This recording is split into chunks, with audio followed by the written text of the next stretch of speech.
Pendapat yang paling kuat pada makmum membaca Al-Fatihah atau tidak di belakang imam, yang disepakati oleh para ulama, yang saya sebutkan dulu yang disepakati ya.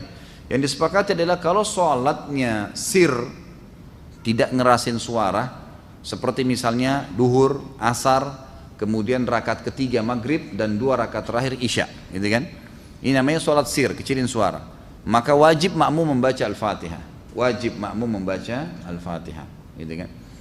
Kecuali dalam keadaan ini khilaf ulama, bagaimana kalau dia baru membaca Ar-Rahmanir Rahim, Maliki Yaumiddin, imamnya Allahu Akbar ruku. Apa yang dia harus lakukan? Jumhur ulama mengatakan ikuti imam. Karena dia sudah beristihad, dia sudah baca, gitu kan? Tapi tidak selesai, sama dengan orang masbuk, baru Allahu Akbar, imamnya kita baru baca 2 Al-Fatihah sudah ruku. Apa yang harus kita lakukan? Jumhur mengatakan ruku saja. Imam Syafi'i mengatakan tidak, harus dia baca. Nggak bisa. Dan dia boleh ketinggalan untuk mengejar Al-Fatihah sampai 3 gerakan kalau dalam mazhab Syafi'iyah, gitu kan? 3 gerakan artinya ruku, sami Allahu hamidah, sampai sujud pertama. Nah itu dia boleh tetap menyelesaikan Al-Fatihahnya lalu dia mengejar imam, karena pentingnya masalah Al-Fatihah ini. Tapi kalau sholatnya jahar, ngerasin suara, subuh 2 rakaat pertama maghrib, gitu kan, 2 rakaat pertama isya, maka ini hukumnya jumhur mengatakan tidak ada bacaan bagi makmum, kecuali imam memberikan jeda waktu. Beranjak daripada hadis yang sahih bahwasanya Nabi SAW pernah mengatakan waladdallin amin, lalu tiba-tiba sahabat di belakang berlumba-lumba baca Al-Fatihah.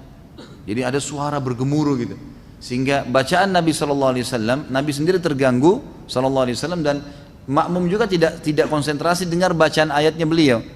Beliau begitu salam lalu beliau mengatakan mali unazi', kenapa tadi saya diganggu dengan bacaan kalian? Kata perawi hadisnya kalau saya tidak salah Abdullah bin Umar radhiyallahu anhu berkata, mulai semenjak itu saya tidak pernah lagi membaca Al-Fatihah di belakang Nabi SAW kalau sholatnya jahar, kalau sholatnya ngerasin suara gitu. Ulama-ulama seperti Imam Syafi'i rahimahullah melihat bahwasanya orang yang membaca Al-Fatihah baik sholatnya jahar, kerasin suara atau sir, itu wajib. Beranjak daripada hadis Nabi SAW yang berbunyi tidak ada sholat bagi orang yang tidak membaca Al-Fatihah. Maka beliau tidak membedakan antara sholat berjamaah atau sholat sendiri. Ya, kalau sholat sendiri mutlak harus baca ya, tidak boleh sama sekali tinggalkan Al-Fatihah, batal sholatnya kalau tinggalkan Al-Fatihah. Kalau sholat berjamaah sebagaimana saya sebutkan tadi, khilaf diantara ulama itu. Imam Syafi'i semuanya, mau sholatnya jahar atau sir, semuanya harus membaca Al-Fatihah. Allahu alam, kalau kita simpulkan, kalau saya simpulkan dari pendapat-pendapat ulama ini, saya melihat kalau seandainya imamnya membaca Al-Fatihah dengan suara keras, jelas, ya, kita dengar ya, kita dengar. Seperti sekarang ada mic.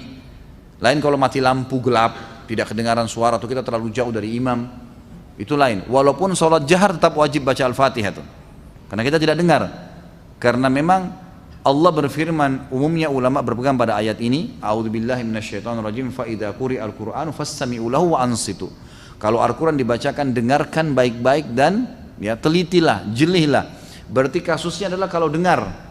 Kalau dengar kita nggak boleh berkata yang lain, gitu kan? Nah kalau imam sholat jahar, maghrib misalnya, tapi mati lampu, kita di saf ke-5 atau ke-6, ke-7 ke belakang, nggak dengar. Atau sholat di belakang, perempuan nggak dengar sama sekali. Mereka tetap baca Al-Fatihah, selama tidak dengar. Tapi kalau mereka dengar Al-Fatihah itu, seperti tadi imam kita Masya Allah membaca misalnya, kita dengar. Dan pada saat mengatakan waladdallin, kemudian semua mengatakan amin, begitu selesai amin, imamnya baca langsung surah. Nah ini Allahu alam, yang lebih dekat pendapat ulama mengatakan tidak lagi baca Al-Fatihah. Kembali kepada hadis, ya, bacaan imam adalah bacaan makmum. Itu sudah ada hadis yang menjelaskan masalah itu.